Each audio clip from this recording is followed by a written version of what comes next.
이번 영상에서는 CPU가 어떻게 여러분 작동하는지 이거랑 보시고 알아보겠습니다. 나시면 시간이 좀 걸리지만은 이게 컴퓨터 구조에 의한 변경을 좀 CPU는 해요. 트랜지스터라고 하는 반도체로 만들어졌는데요. 먼저 트랜지스터가 어떻게 작동하는지 알아보겠습니다. 반도체는 주로 실리콘으로 만들어집니다. 실리콘은 최외곽 전자가 4개로 다른 실리콘 원자들과 전자를 공유하며 단단하게 결합하고 있습니다. 원자는 최외곽 전자가 8개일 때 가장 안정한 구조를 이루는데, 이렇게 단단하게 결합되어 있으면 전자가 이동하지 않아서 전류가 흐르지 않게 됩니다. 이처럼 순수한 실리콘은 전류가 통하기 어려운데, 실리콘보다 전자가 한 개 많거나 또는 한 개가 적은 원소를 첨가해 전류를 통하게 만들어줍니다. 전자가 하나 부족한 원소를 넣으면 빈 구멍이 생깁니다. 이 구멍을 채우기 위해 전자가 이동하게 되는데, 상대적으로 구멍은 이쪽으로 이동한 것처럼 보입니다. 전자가 이쪽으로 이동하면 전류는 반대로 흐르게 됩니다. 이 구멍이 이동하는 방향이 전류가 흐르는 방향이고, 마치 양전하를 가진 입자처럼 행동하는데, 양전하를 띈 구멍이라는 의미로 양공이라고 부릅니다. 실리콘에 전자가 한 개 많은 원소를 첨가하면 남는 전자가 자유롭게 이동하면서 전류를 흐르게 해줍니다.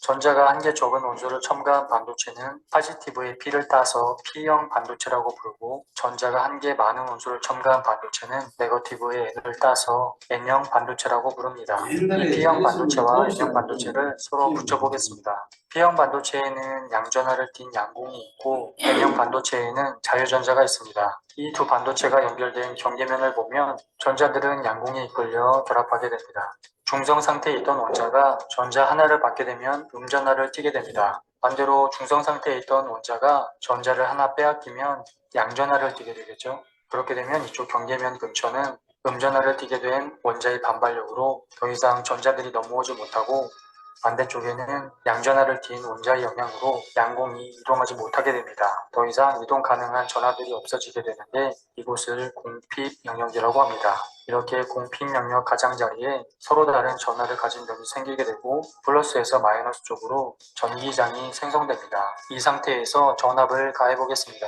전지를 이렇게 연결하면 이쪽이 음극이 되는데, 그렇게 되면 양전하를 띠게 된 양공들이 끌려오게 됩니다. 반대편에는 전자들이 플러스 쪽으로 움직이게 되겠죠. 이렇게 되면 공핍 영역이 더 확대가 되고 더 이상 전하의 이동이 없어지게 됩니다. 전압의 방향을 바꾸게 되면 양공은 같은 극에 대한 반발력으로 이쪽으로 이동하고, 전자들은 이쪽으로 이동하게 됩니다. 이동을 하다가 공핍 영역의 전하층을 만나게 되지만, 인공적으로 걸어주는 전압이 워낙 세다 보니 이 힘을 무시하고 넘어갈 수 있게 됩니다. 이렇게 되면 전류가 흐르게 되겠죠. 이렇게 전류가 흐르게 하려면 같은 전하를 가진 전압을 연결하면 되는데, 이것을 순 방향으로 연결했다고 합니다. 반대로 전류가 흐르지 못하게 하는 방향을 역방향이라고 합니다.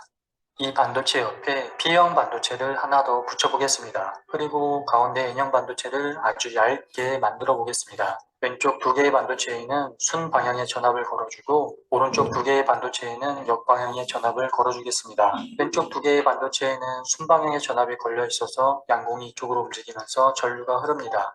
역방향은 전류가 흐르지 않겠죠. 순방향의 전압을 더 높여주면 밑으로 올라가는 양공들도 있지만, 양전하의 반발력이 커지면서 N형 반도체를 뛰어넘는 양공들이 생기게 됩니다. 오른쪽 두 개의 반도체는 이쪽에 음극을 띠고 있어서 넘어온 양공들은 음극 쪽으로 끌려갑니다. 순방향의 전압이 세지면서 전류가 흐르게 된 것입니다. 이렇게 N형 반도체를 뛰어넘을 수 있을 만큼의 특정 전압을 걸어주면 전류를 흐르게 할 수도 있고 흐르지 않게 할 수도 있습니다. 이런 방식으로 스위치 작용을 해주는 반도체를 트랜지스터라고 합니다. 역방향의 전압을 높여주면 흐르는 전류의 양도 많아지게 됩니다. 트랜지스터는 이렇게 생겼는데 PNP 또는 NPN 형태의 반도체가 들어있습니다.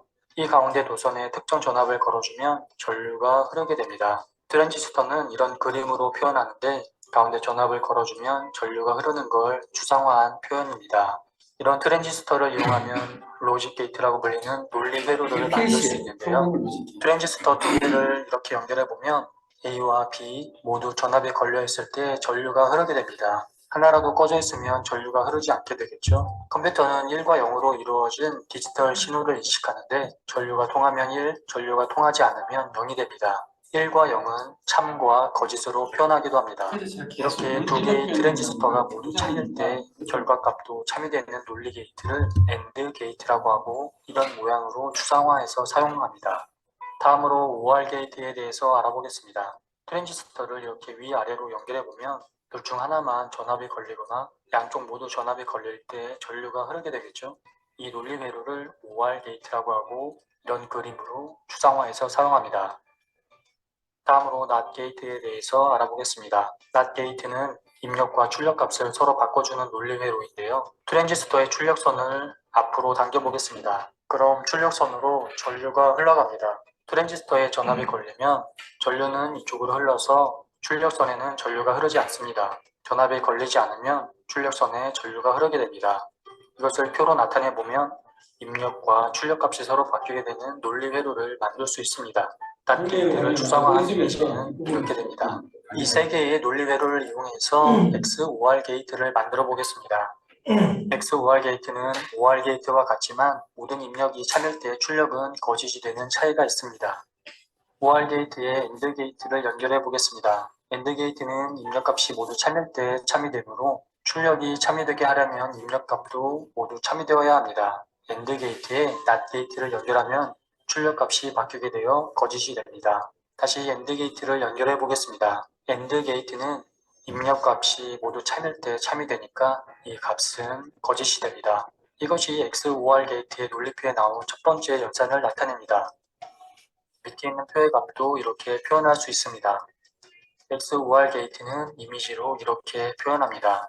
지금까지 트랜지스터를 이용해서 간단한 논리 구조를 만들어 봤는데요. 그럼 이걸 이용해서 덧셈을 할 수 있는 논리 회로를 만들어 보겠습니다. 15와 16을 더하면 어떻게 될까요? 5와 6을 더하면 11이 되니까 합이 1이 되고 올림수가 올라가서 1을 써줍니다. 그리고 10이 3개니까 3이 내려와서 31이 됩니다. 1과 0을 사용하는 컴퓨터는 이진수로 계산을 합니다. 0과 0을 더하면 0이고 0과 1을 더하면 1, 1과 0을 더하면 1이 되는데 1과 1을 더하면 어떻게 될까요? 컴퓨터는 이진수를 사용하기 때문에 올림수 1이 올라가게 되고 합이 0이 됩니다. 더해지는 값이 없으니까 1이 내려와서 1이 되겠죠. 1, 0을 10진수로 계산해보면 맨 끝자리는 2의 0승이고 그 다음은 2의 1승이 됩니다. 2의 0승은 1이고 0이 곱해져서 그 값은 0이 됩니다. 2의 1승은 2니까 1이 곱해져서 2가 됩니다. 두 수를 더하면 2가 되겠죠.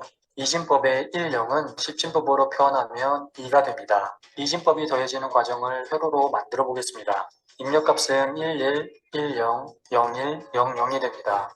이때 출력되는 값은 합만 나오는 경우도 있지만 올림수가 발생하는 경우도 있습니다.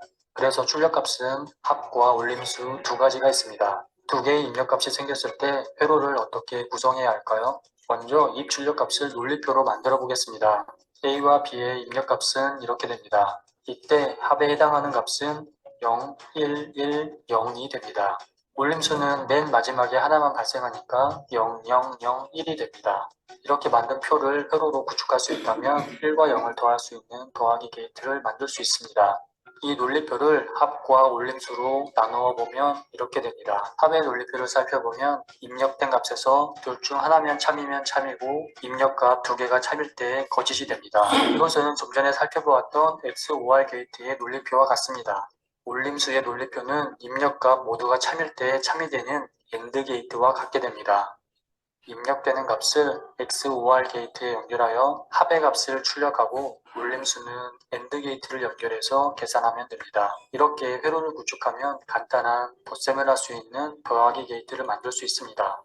실제로 모든 수에 적용할 수 있는 더하기 게이트는 이것보다 복잡하지만 이런 식으로 트랜지스터를 이용해서 논리 회로를 구축해 간다는 것을 표현해 보았습니다. 즉 프로그래머 CPU는 게이트를 ALU라고 하는 이용하면 산술 논리 장치가 있는데 산술은 산수를 더하기 빼기 등 얼마든지 산수를 바뀔 수 계산하는 있다. 것이고 단지 논리 이게 장치는 점점 필요한 숫자가 AND나 OR 많아지고 같은 논리를 연산하는 역할을 합니다. 앞에서 보았던 논리 게이트를 이용해서 산술 논리 장치를 만들게 됩니다. 트랜지스터는 아주 작은데요. 하지만 CPU에는 수십억 개의 트랜지스터가 들어있습니다. 이런 형태로는 이렇게 작은 CPU 안에 수십억 개를 집어넣을 수는 없을 것 같은데요. CPU에는 모스펫이라고 불리는 트랜지스터가 들어있는데 그 크기가 미세먼지보다도 훨씬 작습니다. 모스펫은 이렇게 생겼는데 밑에 몸체는 반도체이고 위에는 전류가 흐를 수 있는 금속이 있습니다. 몸체는 N형과 P형 반도체로 이루어져 있습니다. N형 반도체와 P형 반도체가 만나는 지역은 공핍 영역이 생깁니다. 여기에 전압을 이렇게 걸어주면 이쪽은 역방향이 되어서 전류가 흐르지 않습니다. 가운데 부분에 이렇게 전압을 걸어주면 전기장이 생성됩니다. 이 힘으로 양공들은 아래로 밀려가고 플러스 전기장이 힘이 크게 작용하는 위쪽으로 전자들이 모이게 됩니다. 위쪽은 전자들이 고농도로 밀집되어 전자가 이동할 수 있는 통로가 만들어집니다. 이 상태에서 전압을 걸어주면 플러스 전기장에 이끌린 전자들이 이동하면서 전류가 흐르게 됩니다. 간단히 표현해서 가운데 전압을 걸어주면 온이 되고 그렇지 않으면 오프가 된다고 할 수 있습니다. CPU는 모스펫들이 모여서 많은 논리 게이트를 이루고 연산을 수행하고 있습니다. 엄청난 F16, 공정이 미그29 그리고 토네이도가 우리 온라인 액션 게임 모아선드에 등장합니다. 하드디스크가 있고 램이 있고 CPU가 있습니다. 잘 아시겠지만 하드에는 프로그램이 설치되어 있습니다. 하지만 CPU의 속도에 비해서 하드는 너무 느리기 때문에 CPU는 하드와는 소통하지 않습니다. CPU는 램과 소통하는데요. 우리가 어떤 프로그램을 실행하면 그 데이터는 램으로 이동하고 CPU는 그 데이터를 가져옵니다. 하지만 램도 CPU에 비하면 많이 느리기 때문에 CPU 내부나 근처에 캐시 메모리를 만들어 그곳에 데이터를 저장합니다. 캐시 메모리는 램에 비하면 용량이 작습니다. 그렇기 때문에 중요하다고 판단되는 데이터만 저장해서 사용합니다. 캐시 메모리는 레벨 1부터 레벨 3까지 단계를 나누어 사용합니다. 레벨 1 캐시는 CPU가 가장 먼저 접근하는 메모리로 속도가 가장 빠르지만 용량은 작습니다. 레벨 3는 용량이 큰 대신에 속도가 느립니다. CPU는 우선 레벨 1 캐시의 데이터를 요청하고 여기에 없으면 레벨 2 캐시의 데이터를 읽습니다. 여기에도 없으면 레벨 3 캐시의 데이터를 요청하고 여기에도 없으면 램에 있는 데이터를 읽게 됩니다. 앞으로는 캐시 메모리와 램을 통틀어 메모리로 표현하도록 하겠습니다. 컴퓨터에 있는 기억 장치는 하드디스크와 램, 캐시 메모리, 레지스터가 있는데요. 레지스터는 CPU 내부에서 데이터를 일시적으로 저장하는 장치로 속도가 가장 빠른 메모리입니다. 아래로 내려갈수록 속도는 빠르지만 용량이 작고 가격도 비싸집니다. 레지스터는 CPU가 어떻게 작동하는지 알아보기 위해서 꼭 알아야 하는 장치인데요. 그 종류가 매우 많지만 몇 가지만 알아보겠습니다. 먼저 프로그램 카운터라고 하는 레지스터가 있습니다. 여기에는 다음번에 수행할 메모리의 주소가 들어있습니다. 자세한 내용은 뒤에서 다시 살펴보겠습니다. 다음으로 메모리 주소 레지스터가 있습니다. 이 레지스터는 프로그램 카운터에서 수행할 주소를 넘겨받은 다음에 그 주소를 찾아가 데이터를 가져오는 역할을 합니다. 메모리 버퍼 레지스터가 있습니다. 메모리 주소 레지스터가 가져온 데이터나 명령들을 일시적으로 저장합니다. 이 레지스터에 저장된 내용 중에 명령은 명령어 레지스터로 이동되고 연산에 사용될 데이터는 무산기 레지스터로 이동합니다. 명령어 레지스터가 있습니다. 여기에는 명령에 관한 데이터가 저장됩니다. 무산기 레지스터는 연산의 결과값이나 중간값을 일시적으로 저장합니다. 최종 결과는 메모리 버퍼 레지스터를 통해 메모리로 전송됩니다. 그리고 제어 장치가 있는데 명령어 레지스터에 있는 명령을 받아 해석하고 해석된 명령을 각 시스템이 수행하도록 지시해 줍니다. ALU는 산술 논리 연산을 실행합니다. 우리가 사용하는 프로그램은 C 언어, 파이썬과 같은 고급 프로그래밍 언어로 코딩됩니다. 코딩된 언어는 컴파일러를 통해 CPU가 수행할 수 있는 어셈블리 언어로 바뀝니다. 이 어셈블리어는 어셈블러를 통해 약속된 규칙에 따라 0과 1로 이루어진 기계어로 바뀌게 됩니다. 이 과정을 아주 단순화해서 표현해 보겠습니다. 이렇게 고급 프로그래밍 언어로 만들어진 코드가 있습니다.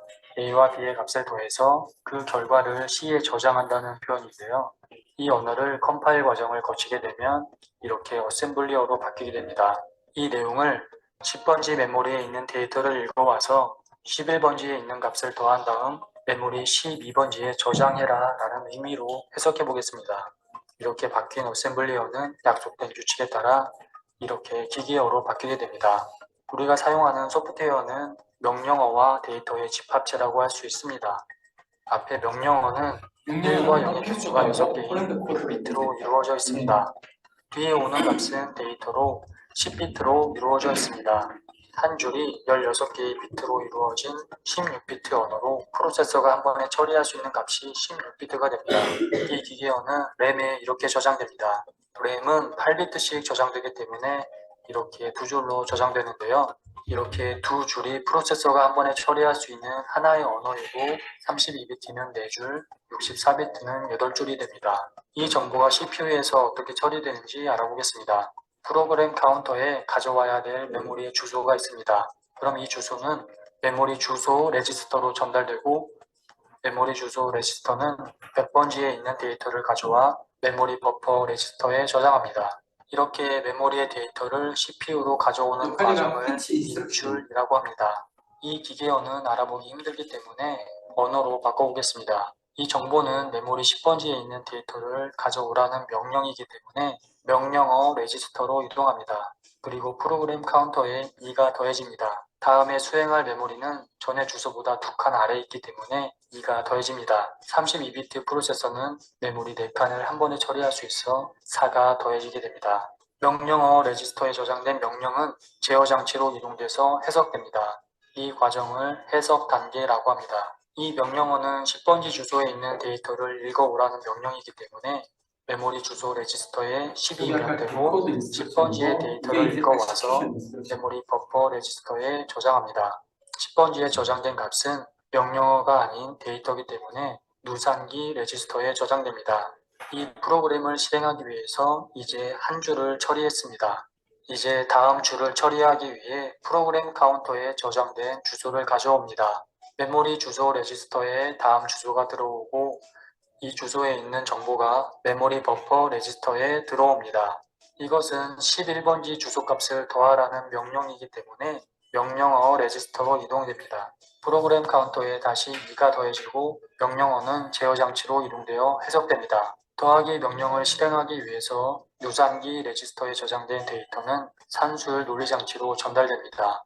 다음 메모리 주소 레지스터에 11번지의 주소가 입력되고 11번지에 있는 데이터를 메모리 버퍼 레지스터에 저장합니다. 이 값은 명령어가 아닌 데이터로 역시 누산기 레지스터에 입력됩니다. 그 값은 산술 논리 장치에서 처리되고 결과값은 다시 누산기 레지스터에 저장됩니다. 이렇게 산술 논리 장치에서 계산되는 과정을 실행 단계라고 합니다. 이 모든 과정은 제어 장치에 의해서 컨트롤됩니다. 이제 마지막 명령을 처리하기 위해서 다시 프로그램 카운터에 있는 주소를 읽어옵니다.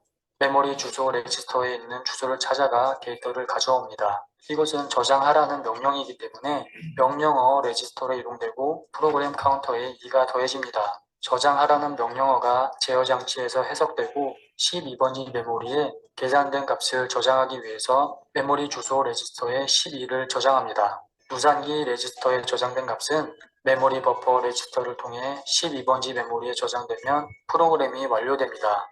이렇게 CPU는 데이터를 인출하고 해석하고 실행한 다음 저장하는 과정을 거치게 됩니다. 실제로 CPU는 이 단계들을 세분화해서 사용합니다. 이렇게 분리된 각각의 프로세스를 스레드라고 합니다. 코어 하나에 여러 개의 스레드가 실행되면 속도가 빨라지게 됩니다.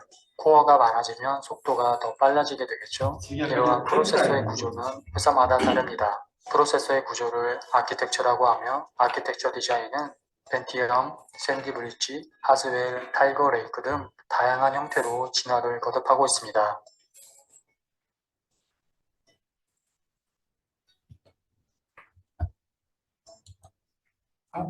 되는 건가?